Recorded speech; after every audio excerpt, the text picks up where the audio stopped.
Keep it simple. People love simplicity. Don't try to capture every component of that industry from, sugar-free, dairy-free. Try to do Yeah. one thing and do it well.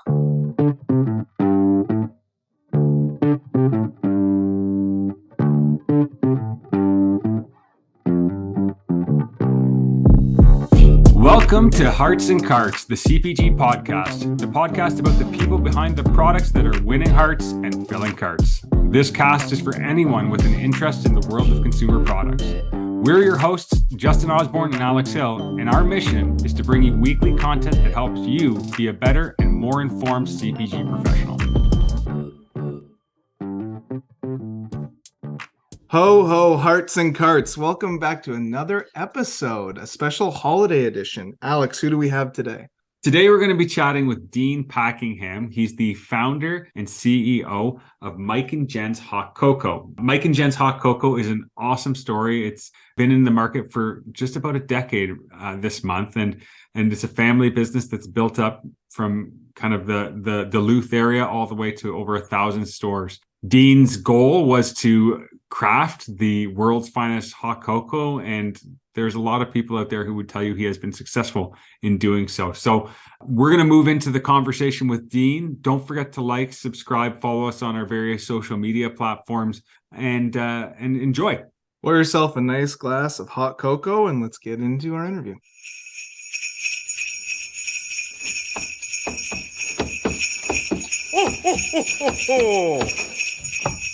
Hey, Dean. Hey, how are you guys? Good. How are you doing? Great. Thank you so much for asking me to be on. Of course. How's the weather up there in Duluth?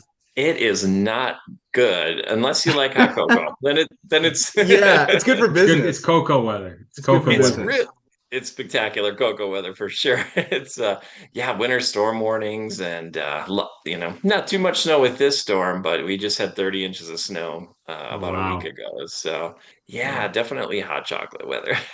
Yeah. Me and Justin were talking. It's one of the rare times when we talk to people from Minnesota that as Canadians we get to ask how it's going up there. Right. Yeah. Exactly. Yeah. I think if you're in Minnesota, I think that's as close to being in Canada as you can be and not be in Canada.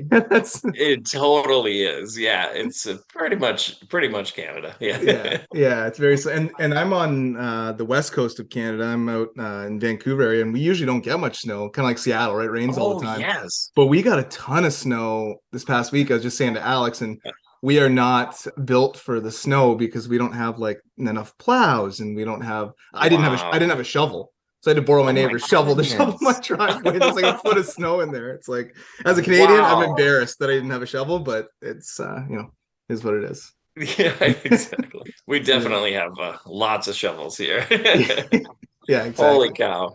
Yeah. Well, I'm excited to have you on the show, and I think the timing of this recording is almost perfect because we're talking about cocoa weather and time of the year that you would consume your product, and it's like Christmas is around the corner here, and what better time to talk about a product like this? So let me introduce you. We have Dean Packingham on the show today, who is the CEO of Mike and Jen's Hot Cocoa. So it is a all-natural cocoa product that is located in over 1,000 stores across the U.S. Notably, I believe regionally with Costco right now is launched, and just continuing to expand like crazy. And I just did some research on the product, on the story behind the product, and just fell in love with the branding, the why, the conceptually how the story was outlined on the website, and just really wanted to chat with you about what you're building and hear from you on your interesting journey. It's taken a few different turns, it looks like, and we're talking about the weather, and I think we'll get into what you're doing pre this as a meteorologist and all of that. So I think with that, we'll sort of throw it over to you to walk through what your life was like maybe pre-cocoa, what you were up to. Absolutely. So before cocoa, it was basically just living what I wanted to do since I was a child, which I wanted to be a meteorologist. And I knew that since I was about 5 years old. And lo and behold, this whole cocoa obsession kind of throws that off a little bit. And so now I'm forecasting, how many marshmallows people are going to need as opposed to I like how that. much snow is going to fall. Yeah. Very interesting. And so as a young child, you just, I mean, I guess I loved the weatherman, I guess as a kid too in that. But so you just knew that you wanted to be a meteorologist and study the Absolutely. weather, be on TV. What was it? It was just all of it? Yeah, it was more behind the scenes. So Yeah. what sparked me when I was younger was my grandfather would tell this story about the tornado that came through the family farm back back in the olden days in the plains of the US, and just hearing that story about the tornadoes, and then just imagining how incredible that was, and it just sparked everything in me. I would go through all the career day things in school, and I'm like, I don't know why I'm doing this, because I'm going to be a meteorologist. So, Yeah. they're trying to, it kind of tries to, guide you in a certain direction. And of course, meteorologist is never a choice on any of those tests that you Yeah. take. But so yeah, it was all I ever wanted to do. I did that for almost 27 years, and then switch course as I fell in love with this. And Interesting. it looks like over some of that time in your career in meteorology, you were kind of dabbling with entrepreneurial stuff with some websites. It looks like you built up a number of different platforms, travel platforms. Yeah, very like it looks like you still have the Disney blog. So talk to us a little bit about that, because would that have been your first kind of foray into taking your own kind of entrepreneurial initiative? Yeah, so in me was this hidden entrepreneurship thing, and while I had this safe, career job, I worked for the government, and I had this safe career job, I still always had, that inner entrepreneur in me, and so I started a little travel website. I remember I spent $34 on a template for this travel website, and eventually, became obsessed with that and grew that, and eventually sold that website. Started a couple other travel websites, just as a hobby. I was never really into Yeah. gaming, but this kind of stuff, taking something from a $34 template or whatever, Yeah. and seeing what you can do. Yeah. That always interested me a lot. Very cool. Very And cool. as you pick up some of the skills that you need on website development, entrepreneurship, a bit of Right. marketing, selling, right? So you kind of picked up all Yep. those skills along the way before starting a company, which is sort of cool. Yeah, yeah. Everything was kind of learning along the way, and kind of, learning sometimes the hard way, but learning. So I fell in love with all of that stuff. Awesome. All right. And so then you had the, I think it was epiphany occurred where you wanted to start a cocoa company. So maybe walk us through the inspiration behind that and how this whole thing came to be. Absolutely. Well, it was a fairly simple inspiration. My daughter was 9 at the time, Jen. Mike and Jen are my two kids. And she was 9 years old. She would come in every single day from playing out in the snow. And it was post-divorce. So I was looking for a project to keep my mind going and to do something fun with the kids. And I was going through so much hot chocolate that I was buying the huge canisters, at Sam's Club at the Yeah. time. And one day I'm heating the milk up, and I'm looking at the back, and I could not believe what was in the hot cocoa mix. And I was like, this is really simple. I don't know why partially hydrogenated soybean oil in powder form somehow is in the cocoa, but that kind of drew me back to a time when my grandma always had this huge container of hot cocoa mix that she made herself, and it was just the dry milk. It was cocoa powder, sugar, and I think that was all the ingredients that she used at the time. But we every time we went over there, she would make us hot cocoa out of this magic, Tupperware Yeah. container that she had. And so I told my daughter, I said, Jen, we should make our own hot cocoa. And she's, as a 9-year-old, she's like, yeah. And I'm like, we should make the best in the world. And she's like, yeah. Then I found out it was OCD, and like for the next year of my life, I was going to do that. So, like all my spare time, I was trying to perfect hot cocoa mix, and that's just exactly how my brain works. Yeah.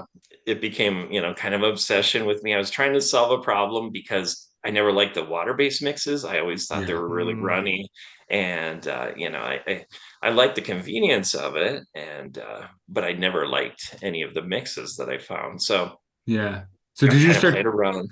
start throwing the full scientific method at this thing? Is I that? did, yeah. So Yeah. as a scientist, Yeah. I'm like, there's got to be a way to fix this, and I'm gonna do this. Completely. Yeah. Just me in my kitchen. I thought I was gonna solve this. Problem that existed for maybe others too. And yeah, to date, I've gone through over 100 cocoa powders. I test every single one that Wow. I come across because if I said I was going to make the best, I had to rule everything out. And Yeah. so whole milk powder was kind of the solution for the hot cocoa mix, which you really do just need water for it.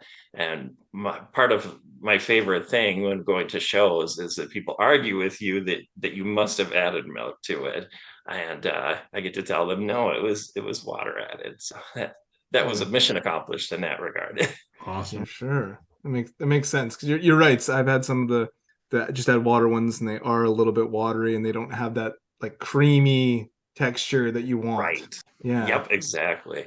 got it. Okay, so you've taken the science approach. You've invented this product. You've gone through 100 different versions of it to make sure it's the Yeah. the best hot chocolate or hot cocoa ever. What now? What do you All do right. now? Next, it is dispersing this to family and friends, and then they're all raving about it. But I'm giving them free hot cocoa, and they're So, family and they're friends, so they kind of got to be kind of nice to me. yeah, So I wasn't even, at that point, I had tried, hundreds of iterations of hot cocoa, and so it took me a long time, going through all the friends and family and all of them raving about it, and but I'm like, okay, you're kind of biased. You have to tell me this because otherwise you won't get more. yeah, And your family. So yeah. that was so I had to go through all of that. It wasn't until I started doing shows. We started really simply. We would do little craft shows, and we haul all of our stuff on the weekend to these shows. And eventually, the shows got bigger to where there were, thousands of people at the shows, and we could give samples to even more people. So it wasn't until I really, got that kind of feedback from people at the big shows, and I got to watch their faces as they tried it. That's when it really I was able to accept that people did like it. Yeah, that's always nice when you're sampling your product because you can tell people can lie to you, but you can tell by Right. their face and their reaction whether or not they actually like the product or not. Like the words can be changed, but their immediate facial Absolutely. reaction is the proof I've found, at least with shows and sampling. It is. Just before COVID, we did about 20,000 live samples in Minneapolis. Wow. And so it was like, show after show and just sample after sample. My favorite was a woman probably close to 90 years old. And she was at a show, and we asked her if she wanted to try some. And she said, oh, no, I don't drink hot cocoa. And then she says, oh, let me give it a shot. And so she tried it. She got the sweetest little girl smile on her face. And she says, it brings me back to when I was a little girl. And that was Hmm. truly my favorite moment that I've ever had in a Yeah. show. That's So pretty So cool. it's And that yeah. reaction. It is that type of product that does bring you back to your childhood, right? It's something like as you get Yeah. older, you drink a lot of coffee or tea, and you don't have you're drinking it more to function, less about enjoyment a Right. lot of times, right? Like versus like, I watched the Santa Claus last night, the movie, so I'm feeling very Oh, festive. So like, yes. so yeah, like hot cocoa definitely brings you back to that like childhood moment. So I could see someone having that Right. reaction for sure, for sure. Yeah, and that's kind of how we designed our branding is, and our tagline is the taste that takes you back, and it's just, takes you back to a simpler time where it was just really real ingredients, and it brought me back to when my grandma had this huge container, and so I kind of wanted to share that with others. That's awesome. So at what point did you decide, like, because you're doing the shows, like obviously starting to get that feedback, probably becoming more confident in the product, but like what was the moment where it clicked and you're like, I should be selling this, to people because people need this product. Sure.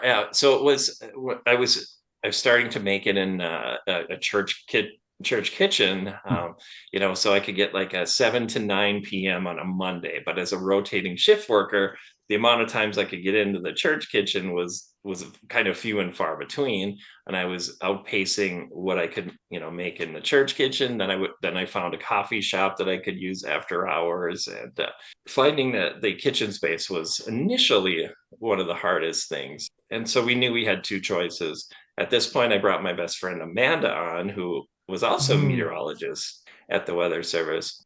We knew we had two choices. We could either start our own facility, which, has its own complexities, or we could start looking into contract manufacturing. Mm-hmm. And so before you sort of go down that road, I did want to ask about Amanda. So she was a meteorologist as well, one of your best Yep. friends. Why did you pick her as a partner? And then, maybe talk, because sometimes, working with your best friends isn't the best, or working with family isn't the best, and sometimes it works really well. It really depends Right. on how the two people work together. So how did you decide that she was the person you wanted to partner with? That's a huge question because that was an initial concern. We both worked together at the Weather Service really well. We worked, for 15 years. We were best friends. We never fought.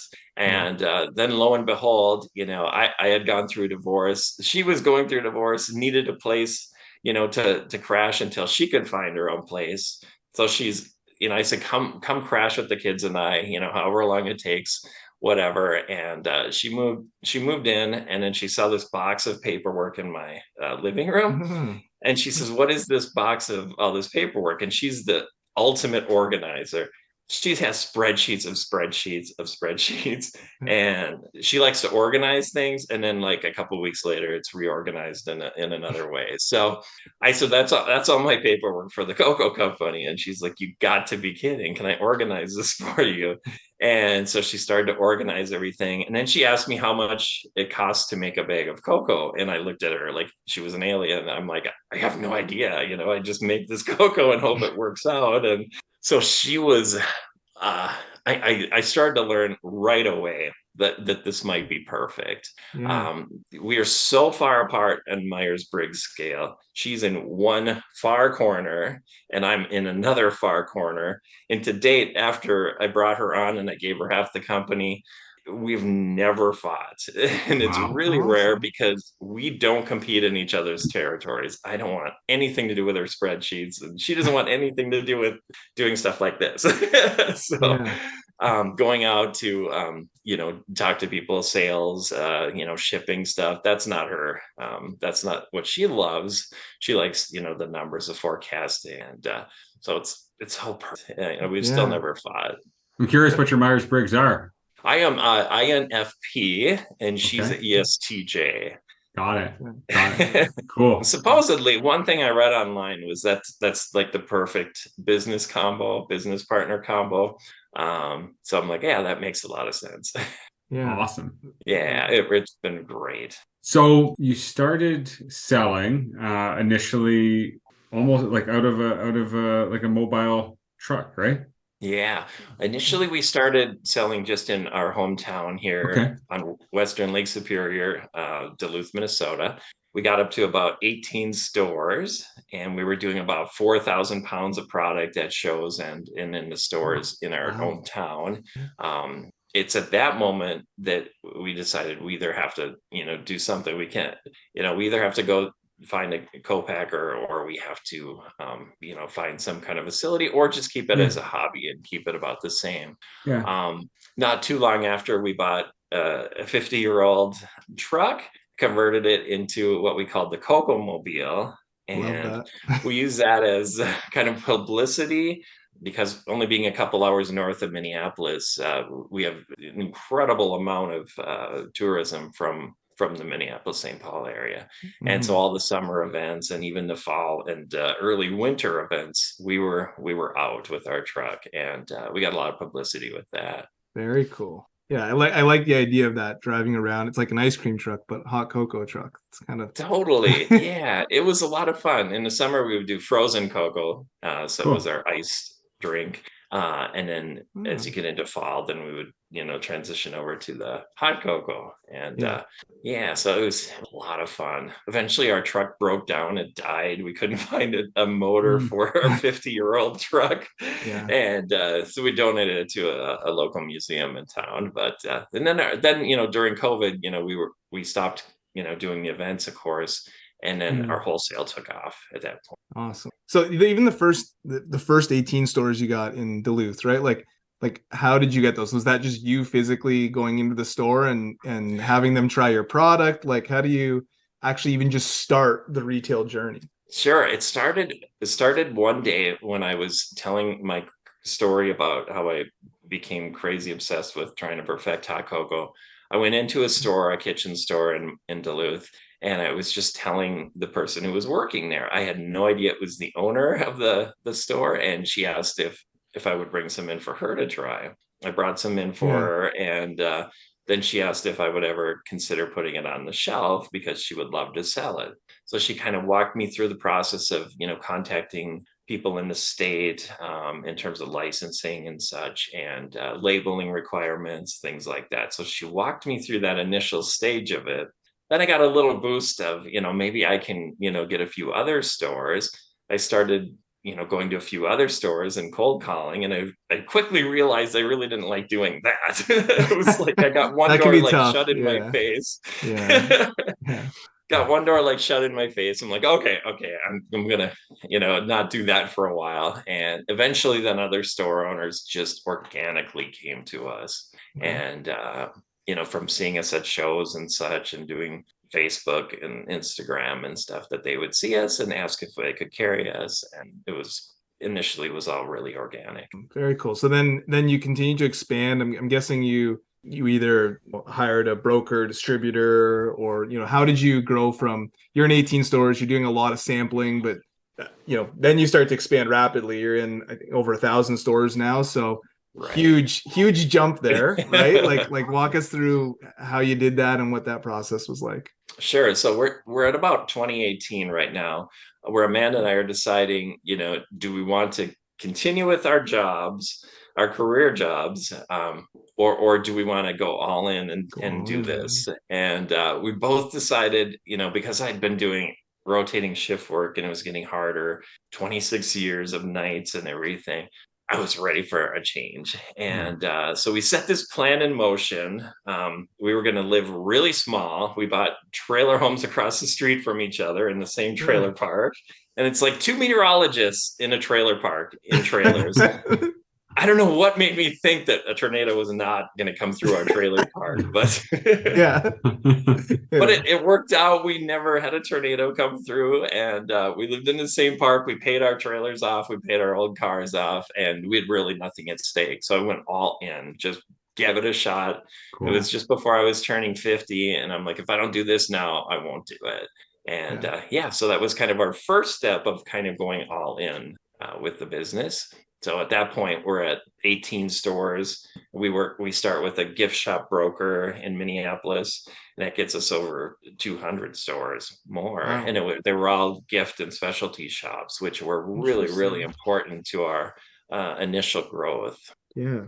Interesting. So yeah, you started in the gift and specialty shop before moving into like traditional retail grocery stores. It's an interesting, yeah. Absolutely. Okay. Yeah, and then what we would go to as many of those stores as we possibly could, introduce ourselves to everybody who worked at the store that we came across, got them to fall in love with, the story, the product, Yeah. and then they were our mouthpiece to go out and sell to people who came into their store. And it was really, really important for the first part of our growth.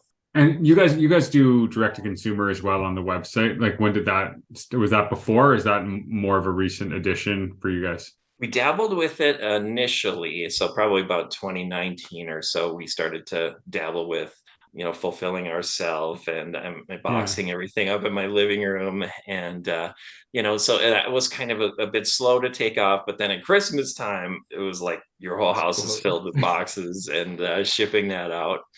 We moved that to a fulfillment center in Minneapolis. And so now everything comes out of that fulfillment center, and Right. largely cases and pallets that we handle out of there. We moved actually everything in terms of individual sales over to Amazon. We took, Interesting. yeah, we used to have a third party do it. We took it over ourselves this fall, and it's been phenomenal for us. Really Awesome. good. Awesome. One question I was curious about is just your process on packaging and branding. Like you've mentioned a little bit about it. I love the packaging. I do a lot of packaging in my work. So just Oh, curious about thank how you you. guys approach it, and I don't know how many iterations you went through to get to where you're at, but I really like what you guys have done. I think it really conveys kind of this wholesome, comforting kind of vibe. Yeah. So yeah, curious how you guys approach that.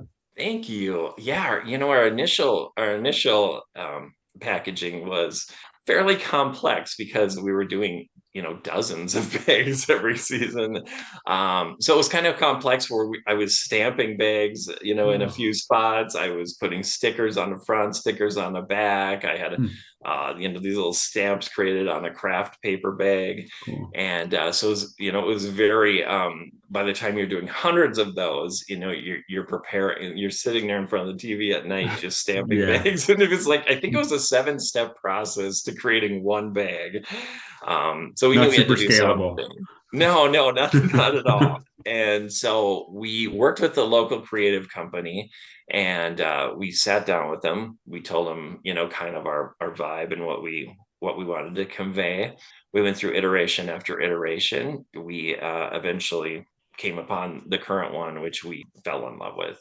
And so we knew kind of a color scheme, that we wanted to go with, which was completely different than the natural color, natural tones that Yeah. a lot of cocoa products use. So hmm. our goal was kind of to stand out with that white and the blue and do something completely different. Yeah, Very no, I cool. love it. I love it. I think that was the thing I noticed as well is that it looks like breakthrough packaging, right? Like the type of packaging where you put it with all your competitors and it's the one that pops. So Thank you so much. Yeah, that I appreciate that. It does look really nice. Definitely something that stood out to me as well. Um, and then so you're in specialty in gift stores, about 200 stores, and you start to expand into retail and eventually Costco. So maybe talk to me a little bit about what that was like. I saw you got I would call it, I guess, the surprise connection front cover, which is, I mean, that's pretty cool. I've paid for a lot of different connection ads over my career, and I never got that for free. So that's really exciting. That's really exciting, and I'm happy for you. yeah. So I'd love to hear more about how the how it's doing at Costco, how you got in there, what that whole process was like, and how that's helping out your business. You bet. So, as you know, you have some retailers which you're like, okay, I'm so perfect for them. You go and you do the pitch, and you're just, waiting because you think it's so perfect for them as well as you. And then you have the surprise, which Costco contacts you and says, "We discovered you at a coffee shop, and Wow, we're wondering if really? you wanted to Wow. do a one-store test in Costco." And I'm like, okay, how does this just happen to fall on my head? After, Yeah. like, I swear we had it on a vision board, and it was like so far end of the road that we, had this on this vision board. We had like some of our, longest term stuff was like Wegmans and Costco. Yeah. Those were a couple of my real big goals. And to just randomly have, Costco contact us through a local manager and ask if we would consider, bringing on a local test. And of course, we said yes. And then we had to quickly learn the whole Costco structure. Yeah. And we did a one-store test last winter. And initial commitment was about 5 pallets, and they eventually ended up doing 11 pallets last winter at that one store. And so then we were expanded to 13 Costco locations this winter, and it thankfully it's going really well. In fact, ordering wise, it's like sold out at like 5 or 6 of those, like 2 to 3 Awesome. times, It's between great. between their orders. So we've been really, really, really fortunate about that, because you never know, obviously, how it's going to go outside of your home market. And so far, all of Minnesota and then the one store in Iowa, it's gone really well. Awesome. Yeah, Costco is it's a big swing, I guess is the way I would look at it, right? Like it can either go really well or really poorly, depending on what the sell-through's Right. like. So it's Exactly. great to hear. And then when it does go really well, like it did with the one store location, then you expand into more, and that goes really well. You can expand into more and keep that Right. ball rolling, which would be amazing. But that's awesome that it Yeah. just happened a chance encounter at a coffee shop. That just shows the power of like distribution and food service and being in the right place with your product at the right time. So I think Exactly. it's And it was really bizarre because we had just created this bag, which we thought would be perfect for Costco, we had some interest for food service, and rather than making just like a food service bag, we kind of took a chance, and we went with the full blown graphics and everything Yeah. that could go into retail, but we had no real retailers yet that were ready to carry that size or anything. And then lo and behold, we were ready for food service, and then this test came, and it was crazy timing. That's Yeah. awesome. Yeah, it was crazy. It's a real testament to the product as well, right? Like the fact, I mean, it sounds like a lot of your distribution has come kind of that way. Like someone sees it, tries it, contacts you, gets the Yeah. product in their shelf. So it's Yeah, great. it's such a good way to go. If it like every time we've tried to kind of force something, it's maybe not the right fit, and even though at the time it seems really really hard, but it turns out in the end it just wasn't the time, or it wasn't a Mhm. right fit. And then these things that come out of, that's what I love about doing this, is you never know from day to day what's going to happen. Like Costco just approaching you. I mean, I've talked to so many people, and I know we're really lucky. That's really, really rare Yeah. to have happen. And then they asked us if we would, consider doing a storyline for their regional products for Costco Connection. And of course, we said we would love to do that. And we were preparing to view the December edition, and then we look at the cover, and we're on the cover, and we're like, what Unreal. just happened here? That's so cool. Yeah. That's amazing. But it's those random things that you just go with, and you just have to believe that there's some kind of plan along the way. Yeah. Yeah. And I like the thing, like sometimes you make your own luck, right? Like you had a bag that worked for them already built, and you were in a Yes. place that was clearly like an influential spot already on the food service. So like you had put these things together that just right place, right time, yes, but you were also set up to go in there, which is really cool. I think it sounds like to Alex's point that a lot of success has been sort of referral business or people trying your product. So I think that speaks to how amazing the product is in terms of Thank you. taste, value, all of that. But also I think it speaks to like the community that you've built with your products. So I wanted to know more about how you've done that, whether it's been through social or through in-person events. You've built a lot of fans of your brand. It sounds like with all of this. So how did you go about doing that? We've had people approach us in terms of you needed to get more professional with your social media, in terms of like you just have a lot of really high-end photography of just products in different positions and stuff. We still share the little gift store in small towns across the upper Midwest and Great Lakes. We're lucky enough in that regard, where we can still do all kinds of shout outs all the time for all of these stores, and people love hearing their little community. For They love sure. seeing pictures of it in their small stores. And so we've really never forgotten that connection to the stores that help to build that fan base.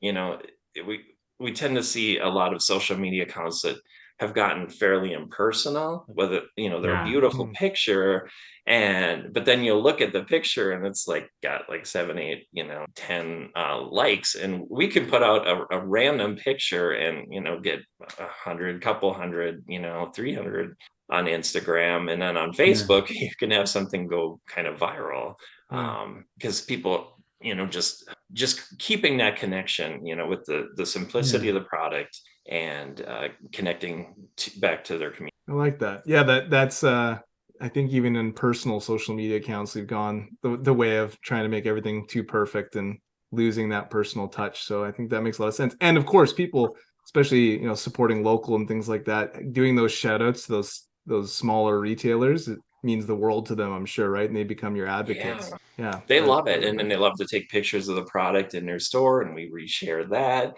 Yeah. And it's a family owned product. It's a small business, and so for us it really works to just continue to uh, have fun with it. We still Yeah. do it ourselves.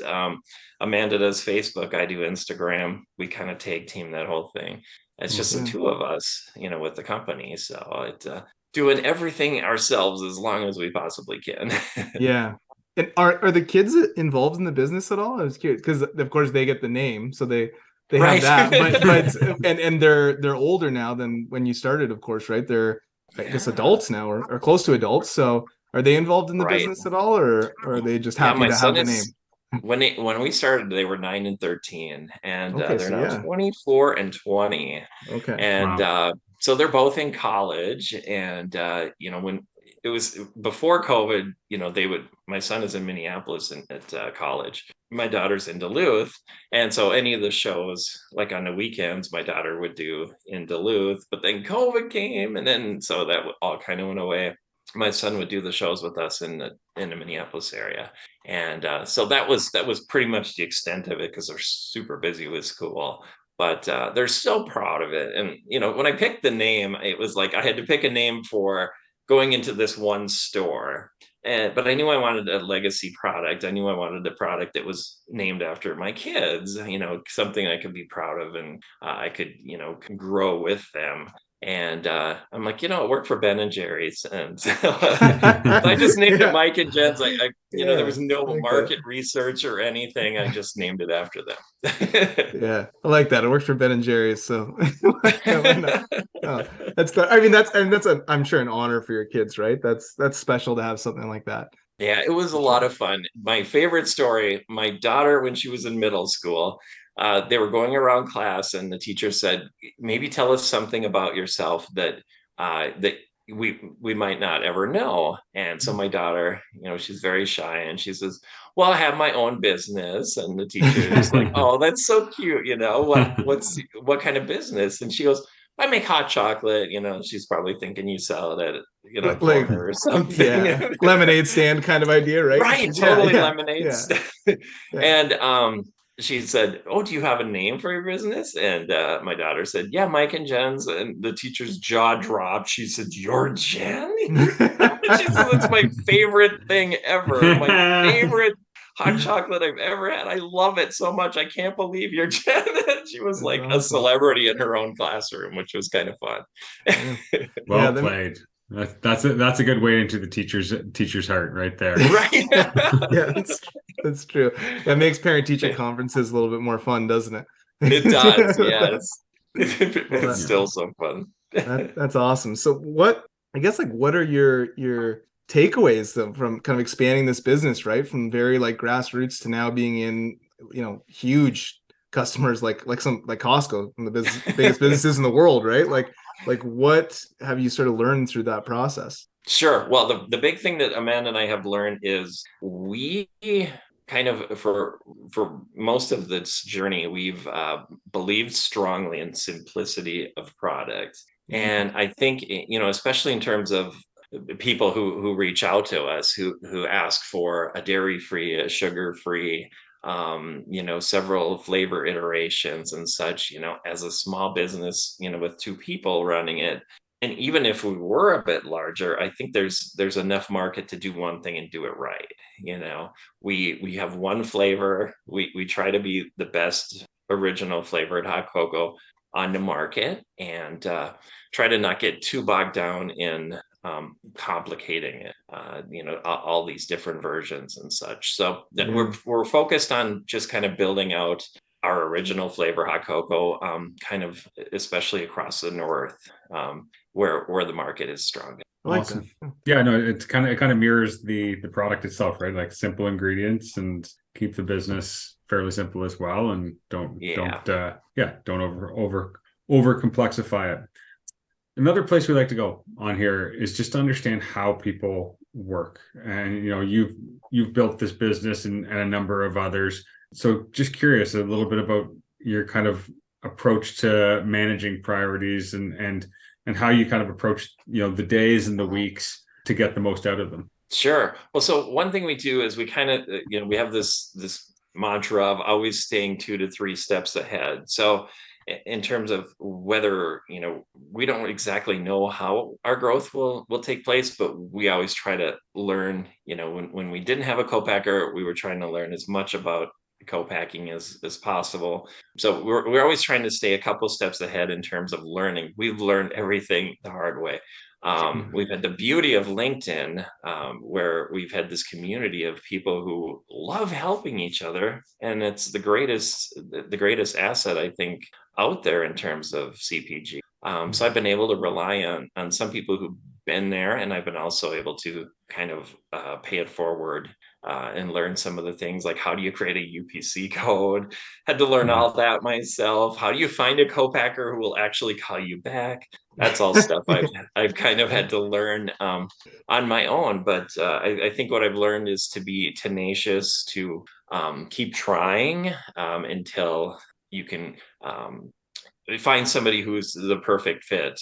Yeah. We also strongly believe because we're two people, we have to get people who love our product and love us, that are in our corner. If we Yeah. start to feel that they don't have our best interest at heart, we have to have this whole network of people from our fulfillment center to our co-packer who believe in us enough that they're strongly in our corner. So I think if you have any trepidation about somebody you're working with, it's time to reevaluate. And we've had to do that a few times. And thankfully now we've got an amazing group of people that we work with.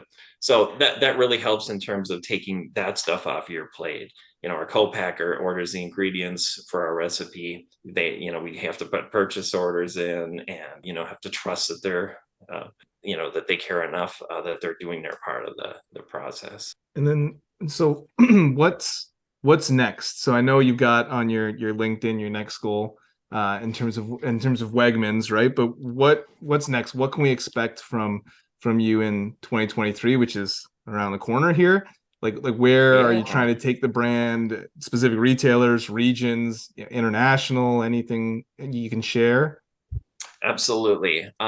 We really think that there's a lot of pressure always to go national. There's a couple ways we can do this going forward. We can build out a big team and then go national. But in terms of right now, we're kind of just focusing on the upper part of the U.S. Especially the Midwest through the Great Lakes, and then possibly progressing into the Northeast and the Northwest.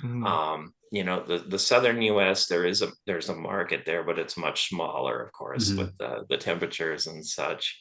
We do license our product for Latin America, so it's actually sold year round in Mexico, and so that's been a really, really fun thing, because in Mexico, it's the third most consumed beverage outside of alcohol. It's consumed year round. Yeah. But in the US, there's been so much imagery and messaging around Christmas time for hot cocoa. Yeah. And so I'll have people tell me, I don't drink hot things in the summer. I'm like, you drink coffee by the gallon. What are you talking about? But it's super ingrained that hot chocolate's only for Christmas time. So or for the cold. So I think just kind of growing the northern part of the US right now. Awesome. Yeah, that makes sense, right? And I didn't know that about Mexico. That's really cool to think about. And you're right, it is something. I guess it's marketing like anything else, right? I think of it around Christmas time, but totally, there's no reason I to not have it in other times. Like, so I will drink a hot coffee on the hottest day of the year. So right, so you're right. Why limit it to that? Another question that we like to ask, everybody that comes on the show is, what is a product out there that you really love? Love the product itself, or what the brand is doing? It can be something you use, or just like a marketing campaign you like. And it doesn't have to be in your category. It can be just anything. I'm in love with Stuckey's. Okay. Stephanie Stuckey on LinkedIn. She shares so much about her journey. And, are you familiar at all with the Stuckey's I'm brand? not. No. Okay. No. It was a staple of the initial, interstate road system in the US, where Stuckey's had these little roadside restaurants and gas stations. And so, growing up, everybody, especially had heard about Stuckey's, especially in the South, Georgia into the southeastern US. It's a name that, had kind of started to go away. So she being a Stuckey, she brought her pecan log rolls back. You know, what's She funny, as found. you said it, I have heard of the pecan log roll. I've seen this on LinkedIn. Actually, oddly enough, I've never tried it, but I have seen the log roll on LinkedIn. Oh Yeah. my gosh, Yes. it's fantastic. She shows, she found this old pecan stand Yeah. that her grandfather used to sell the pecans out of, and it was, grown amongst all the trees and stuff.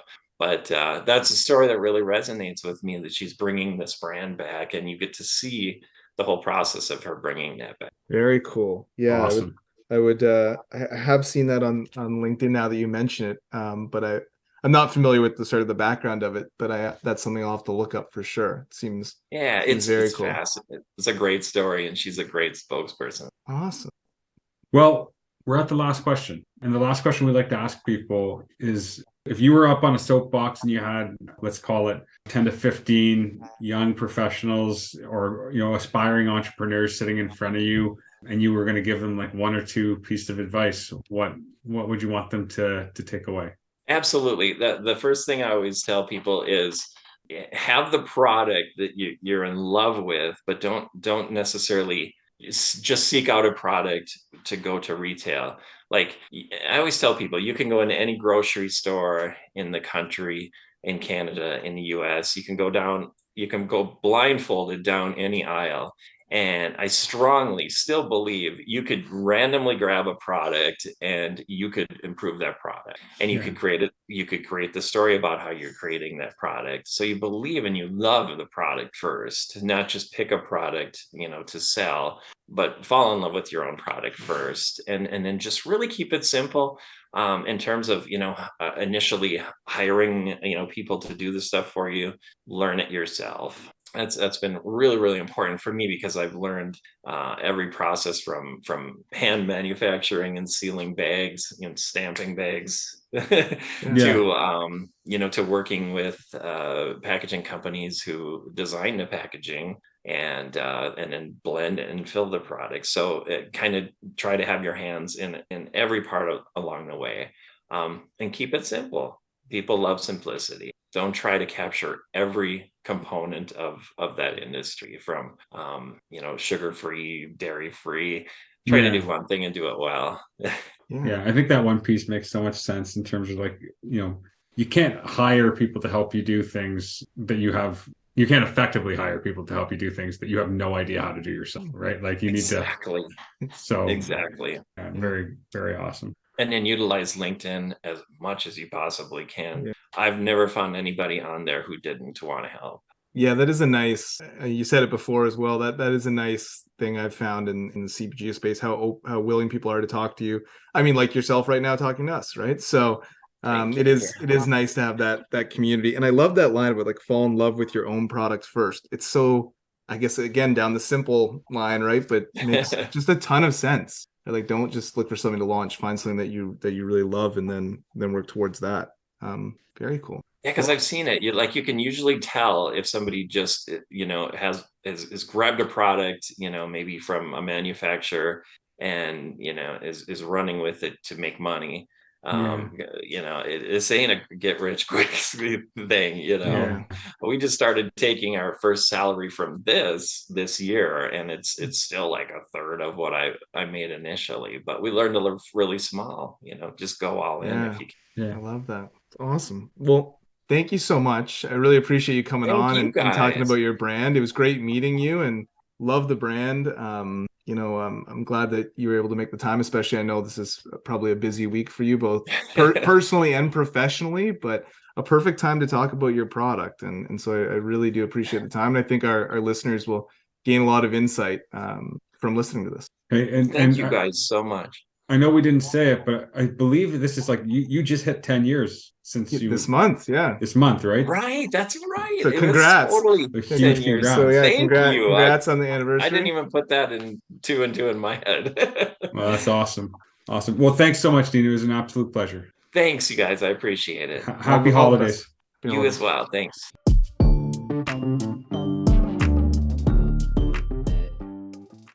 I absolutely loved his story. That guy is so authentic, super, super in love with his product and his business, and you can really feel the passion when he talks about it. What'd you think?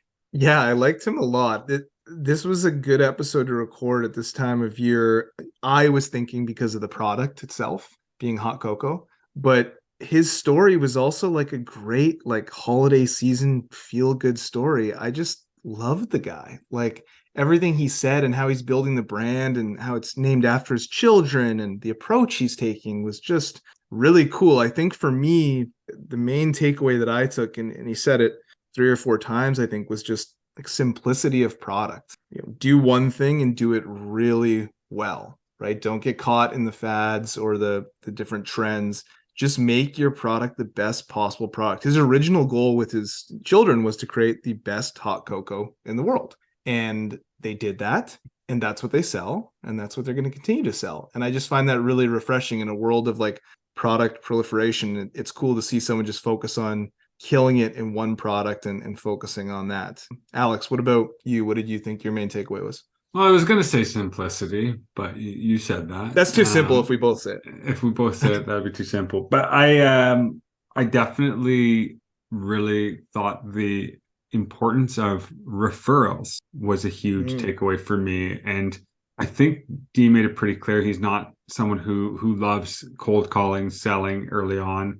He kind of mentioned that, and you can see 1,000 stores is a lot of stores, and growing that business to that scale successfully, largely by referrals, is such a strong testament to his product in the case of this specific instance, but also just to the importance of product for entrepreneurs, because when your product is at that level, it's a huge asset and really gives your business momentum. And yeah, as I said, like him being so in love with the product, and you could hear how I think he referred to it as kind of like an obsession for him in terms of trying to find that perfect cocoa. It pays off. And I thought that was another cool takeaway for me. Absolutely. If you're in the Midwest, make sure to check it out. If you're not, order it on Amazon, get it delivered to your house. Great product, great guy, great story. And, from Alex and I, happy holidays to everybody out there. If you haven't already, make sure to like and subscribe, and we will chat soon. Thanks, everyone.